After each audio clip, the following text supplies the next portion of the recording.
On today's show, a potential CHL rule change that could be a game changer for some young Capitals prospects.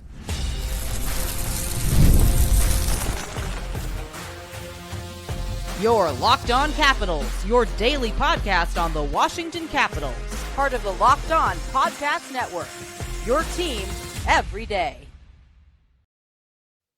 Well, hello and welcome into this edition of Locked On Capitals, part of the Locked On Podcast Network, your team every day. My name is Dan Holme. I've covered the Capitals for the last 3 seasons for Locked On and various other outlets before that. I'm also the host of the weekly show called The Capitals Minutecast, available wherever you find your podcasts. And as always, I want to thank you for making this your first listen of the day. Today's episode is brought to you by Game Time. Download the Game Time app, create an account, and use code LOCKEDONNHL for $20 off your first purchase. So in this edition of Locked On Capitals, we talk about coaching changes in the NHL, and more specifically, the Stars firing Pete DeBoer. Is there a Capitals coach within the organization that would be a good fit in Dallas? I'll talk about that a bit later. We'll talk about how Evgeny Kuznetsov's coach in the SKA KHL League really kind of unloaded on him and said what he thought of him as a player. What did he have to say? But just to get it going here, a potential CHL rule change that could be an absolute game changer for the Capitals and, well, a lot of young prospects around the NHL. And just to get into it here briefly is just you take a look at Andrew Cristall and how he played so well. Some people are saying, well, if he doesn't make the Capitals, can he go down to the Hershey Bears? And based on his age at that time, he could not. So I think that, that is one example of a player that just barely missed out on his opportunity of making the final roster for the Capitals. Why not jumpstart their career in pro hockey instead of sending them down to some junior level? So let's dive into that in segment number 1 here. And, kind of an unfortunate thing for a lot of these young guys. Like I talked about Andrew Cristall on the cusp of doing great things. But the NHL is officially considering revisions to that long-standing CHL transfer agreement. I think that, the Capitals aren't the only ones that are thinking about this. It was a decision that could, dramatically reshape the development path for many prospects, especially those, I'm going to talk about in the Capitals organization. That we do have some young players that are coming up that for, say, some reason they're not ready to go based on their age or whatever reason, that they could play in Hershey, for example, to kind of get their pro career jump started. Now, during the Stanley Cup final media availability, NHL Deputy Commissioner Ben Daly addressed the topic, noting that, quote, if an 18 or 19-year-old signed player isn't good enough to play in the NHL, they have to return to the junior leagues, unquote. So that was Bill Daly's thought on it, or that is kind of the stance and how things are right now. But is that the right idea? It is my belief, if we want to just focus here on Andrew Cristall, like I said, very well could have made the Capitals. He played that well, but there was the whole entry-level contract, and they didn't want to burn the first year of that contract. So it was either keep him on the Capitals, or they had to send him down to the junior league, the Kelowna Rockets, and then the Spokane Chiefs after that. That it's my belief that he was just right there for these young guys. If they're ready to go, why not send them to the AHL, for example? But that clause that I just spoke about there is designated to protect the CHL and has often slowed down elite development. And for Washington, this hits very close to home. And it's not just Andrew Cristall, but like I spoke about, like many people thought he could crack the NHL roster this past season after a 111-point campaign. Do you think that guy was ready for the NHL? I know that it oftentimes doesn't always translate to the NHL, but I think that his development was far past playing at that level.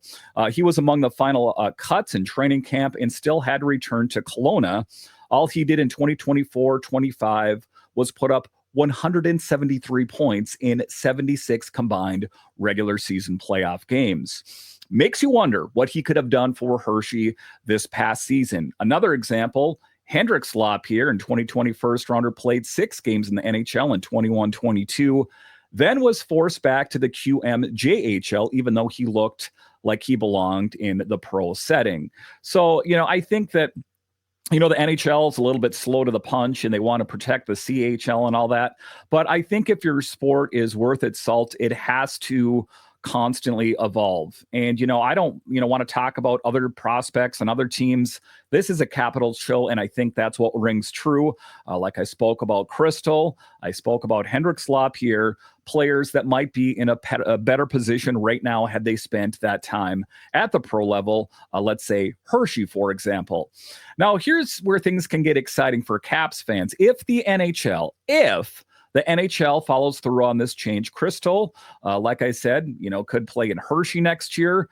And there are 2 other names to watch. Terik Parascak, the Caps 2024 first-round pick, and Eriks Mateiko, 6'6" winger selected in the 3rd round. So, they get their opportunity at camp and say, they're not ready to go, that they have the option to play in Hershey, that it's not prohibitive based on age or something of that nature. Now, Parascak already debuted for the Hershey Bears and served as a black ace. Mateiko was still competing in the Memorial Cup, but turns 20 in November. So I think it is time for the NHL to address it, and I don't think that they need to continue to protect the CHL anymore. That if it's prohibitive to these players' development, do the right thing by the player and let them get that needed development, not at the junior level. And I'm not here to say anything disparaging about that, because many great players have worked out through the CHL ranks. But I think that, don't let there be rules in place that stand in their way. Now, this potential rule change would be a game changer for the Capitals, allowing their best junior players to step into pro systems earlier. And the big thing, accelerate the next phase of their development. Don't let that stand in the way of a lot of young players. I would like to see Terik Parascak or Eriks Mateiko, or say for some reason that, Andrew Cristall is not good enough to make the Capitals roster, that, you can see what he looks like on Hershey this season. I wish that was also the case last season, but you know what I'm talking about, that I think, just as those are a few examples, but there's other prospects that are going to be coming through the Capitals ranks that let's not stand in their way because of silly rules. Because, like I said, you take a look at Cristall and what he was able to put up in a lot of different ways. An NHL player, why make him jump to the premier NHL levels and go all the way back to the junior level? It just doesn't make sense. All right, so coming up here after the break, a story, a player I have not spoke of in quite some time. I didn't really think I would again, but Evgeny Kuznetsov, well, his play in Russia was lackluster. What did his head coach have to say? I'll discuss straight ahead.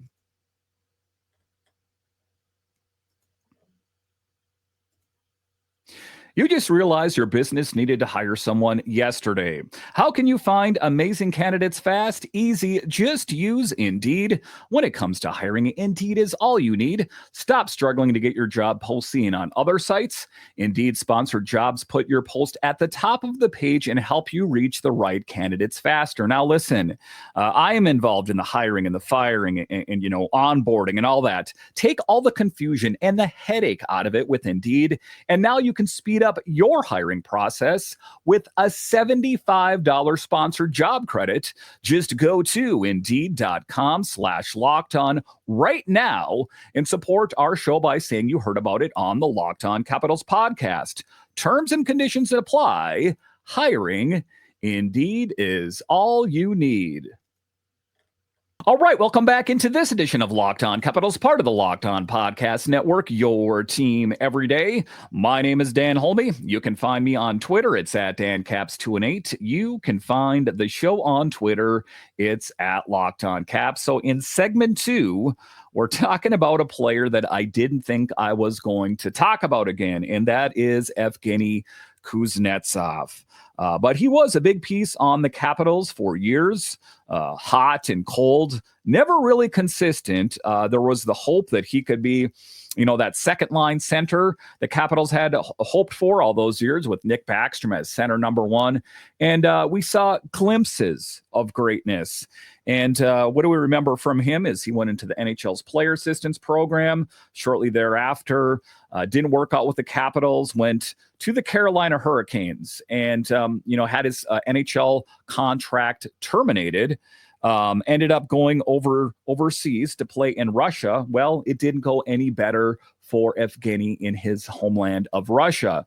So let's dive into the latest with Evgeny Kuznetsov and see what is up with one of our favorite players. I'm going to go ahead and say he was one of my favorite players at one time. Now, you take a look at it, his story is still unfolding of Kuzi's. And this week it took another crazy turn in a blunt interview with Match TV. SKA St. Petersburg head coach didn't hold back when he asked about Kuzi's disappointing tenure with the club. He said, quote, "The decline became much earlier. I saw it about 6 years ago," unquote. So you can rewind time where Evgeny Kuznetsov was 6 years ago. And it's not just Capitals fans. It wasn't coaching. We all saw the decline in Evgeny Kuznetsov.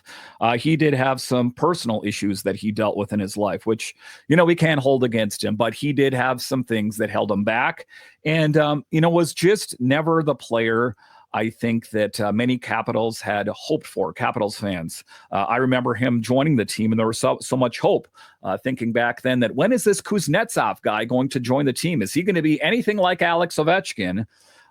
Again, there were points in his career that I thought he was lights out, but it seems like even his coach in St. Petersburg saw quite a few years ago that there were issues with Mr. Kuznetsov. Now, that's a pretty harsh statement, especially from someone as respected in Russia hockey circles as that head coach, Larionov.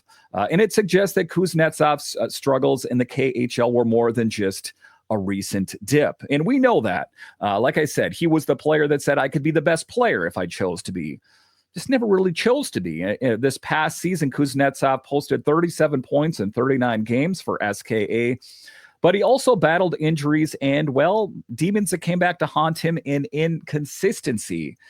His team underperformed despite a star-studded roster, and ultimately both sides agreed to mutually terminate his 4-year contract.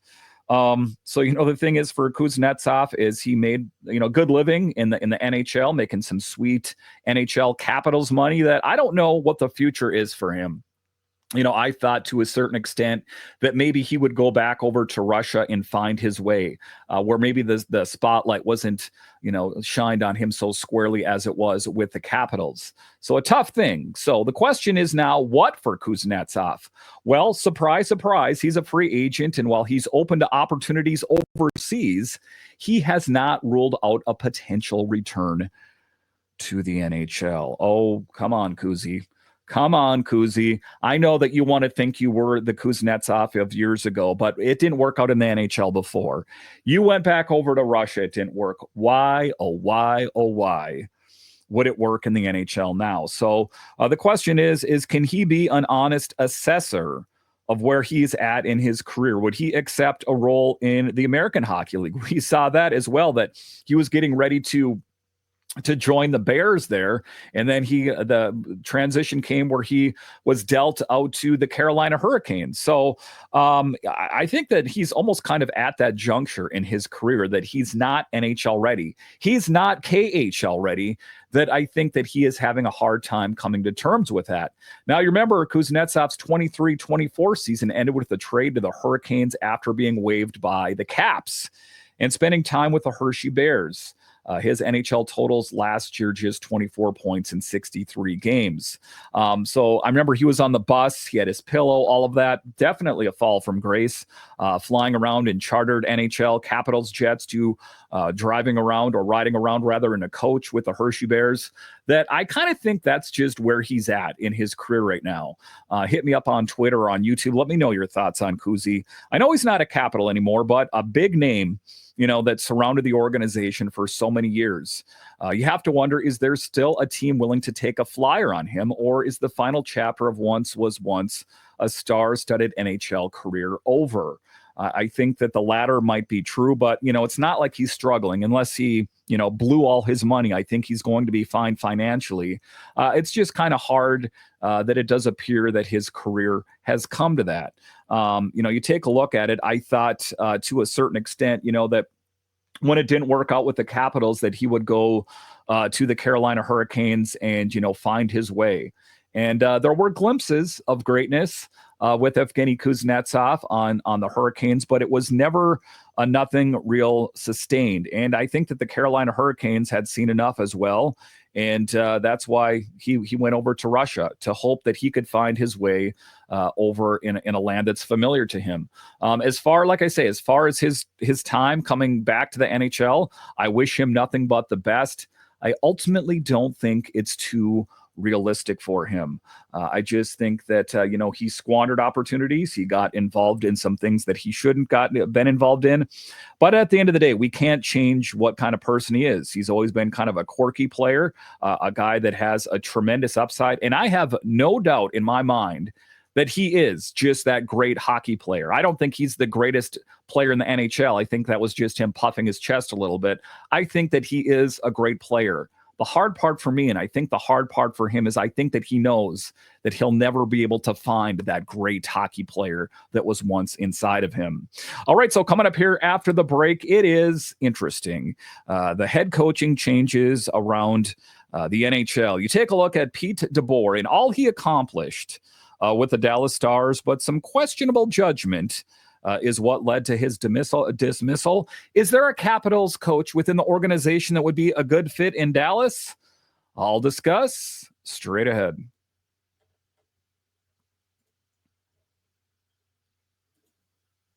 There's nothing like playoff hockey. The energy, the rivalries, the nonstop action with the Stanley Cup playoffs heating up. There's never been a better time to see it live. And Game Time makes getting in the building fast and affordable. Game Time gives you last-minute ticket deals, zone deals for deep discounts, panoramic seat views, and all-in pricing with no hidden fees. Plus, ticket prices often drop closer. You get to puck drop, so you can score big without overpaying. And that is what I love about Game Time. The prices go down closer to the game. You get panoramic views, and what great time to see some playoff hockey. Listen, we know the Capitals are not in the playoffs, but if you want to take part and see some of these games, say you want to see the Panthers or the Oilers play, there's never been a better time, and Game Time makes it oh so easy. Take the guesswork out of buying tickets with Game Time. Download the Game Time app, create an account, and use code LOCKEDONNHL for $20 off your first purchase. Terms apply. Again, create an account and redeem code LOCKEDONNHL for $20 off. Download Game Time today. Last minute tickets, lowest prices, guaranteed.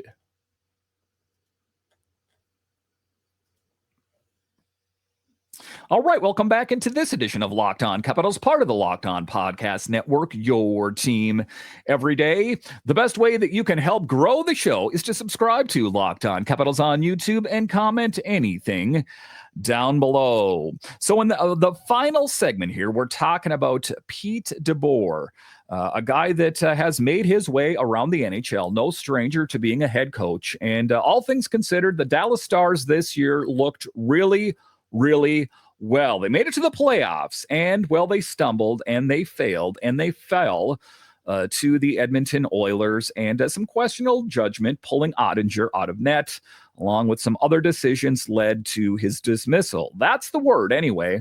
And isn't it interesting that, you can accomplish truly great things, take your team to the playoffs, do this, that, and the other thing, and you make one questionable decision, and, well, you're shown the door. It's tough, but that is how professional sports is. This is not missing your shift at your small-time job. This is big time decisions, a lot of money at stake. The Dallas Stars put a lot of money out to put a winning product on the ice, bring in an upper echelon coach, which I still think Pete DeBoer is, but some questionable judgment in some key moments and probably some really poor exit interviews by the players is what led to his dismissal. So let's dive into that in segment 3. And is there a coach in the Capitals organization that could be a good fit? That is what we will talk about next here. And that's the tough thing. Like I say, you get hired to get fired. General Manager Jim Nill released a statement Friday morning saying, quote, "We believe that a new voice is needed in our locker room to push us closer to our goal of winning the Stanley Cup," unquote. How close were they? I think the Dallas Stars did a really good job. And, it's interesting. You take a look at Spencer Carberry winning the Jack Adams Award. The Capitals made it to the second rounds, and there's absolutely no talk about the dismissal of Spencer Carberry, nor should there be. That some of these GMs, they saw something like, I heard about the Ottinger thing and probably some exit interviews. It was too much for him. But take a look at his record. Pete DeBoer, it speaks for himself. And to be honest with you, if there's a team out there that's looking for a head coach or wants to make a change, I would circle him.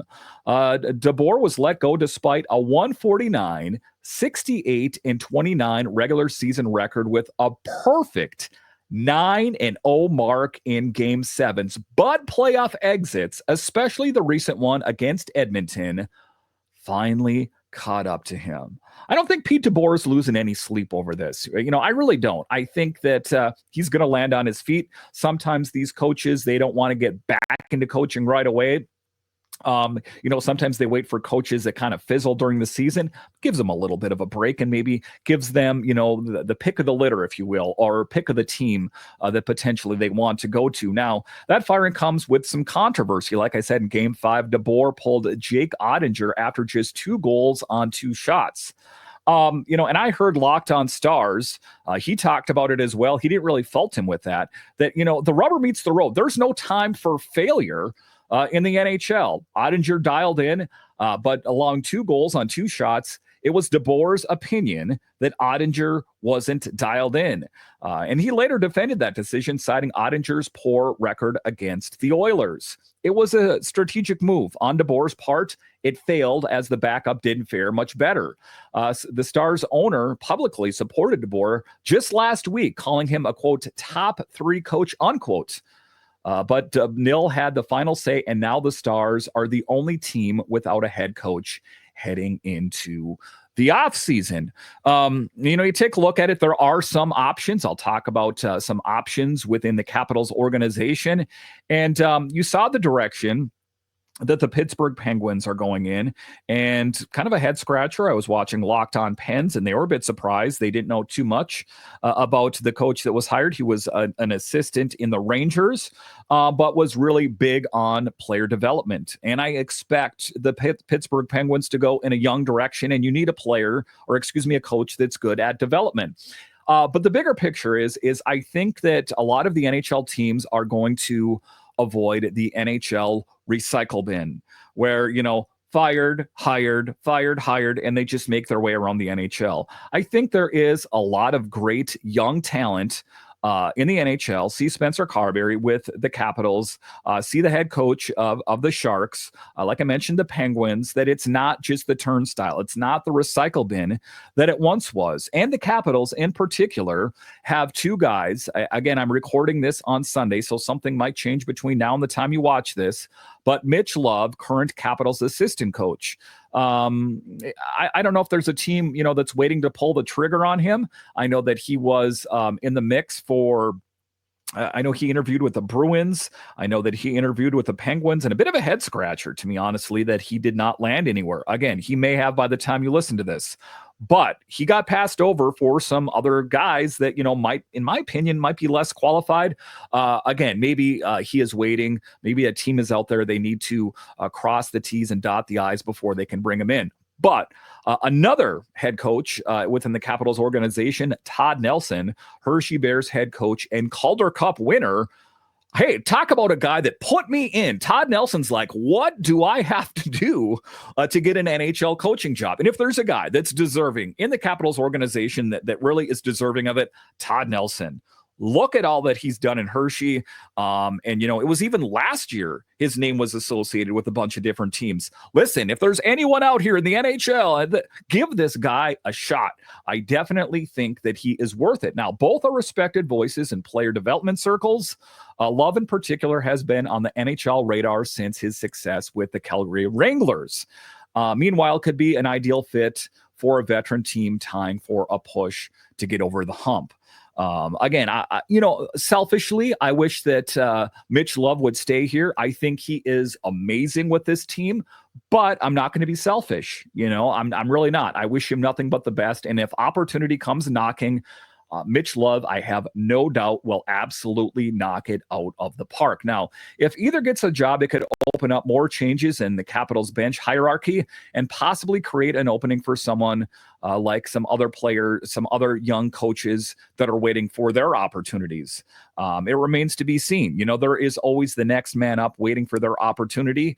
I don't want to jump to conclusions and say which, but I know that there are some internal options that the Capitals are eyeing as well. So Mitch Love, Todd Nelson, I think that either one would be an excellent coach. If you wanted me to pick a favorite between the two of those, I would say, of course, Todd Nelson, with all of his experience as a head coach with the Hershey Bears, and his resume more than speaks for itself. So if there's anyone that has any clout that's listening to this show, do the right thing and give one of these coaches a chance. I'm going to go ahead and say Todd Nelson, a bit more than Mitch Love, even though I have nothing against him as well, that it is more than due their time. But as far as the Dallas Stars are concerned, I think that oftentimes what GMs do is they want to save face in front of ownership, right? I think that, no doubt ownership probably talked to the GM and said, hey, what happened with this season? And all of a sudden the GM's like, well, I fired the head coach. I took care of it. That I think that is more the general manager saving face, and I think it is a product of anything else. I have no doubt in my mind that DeBoer would have done an absolutely knockout job for the Stars next year as well.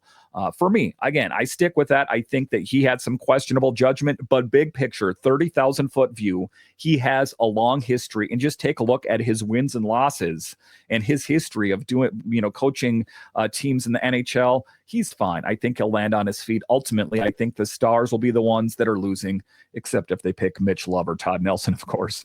All right, once again, I want to thank you for joining me on this edition of Locked On Capitals, your only daily year-round podcast covering the Capitals. And I want to thank all of you that listen on the audio side and watch this on YouTube. You are what makes this show successful. When you're done here, head on over to Locked On NHL, as they have you covered 5 days a week, available wherever you find your podcasts and on YouTube. All right, once again, I want to thank you for joining me on this edition of Locked On Capitals, part of the Locked On Podcast Network. It is your team every day. My name is Dan Holme, and I'll talk to you again next time.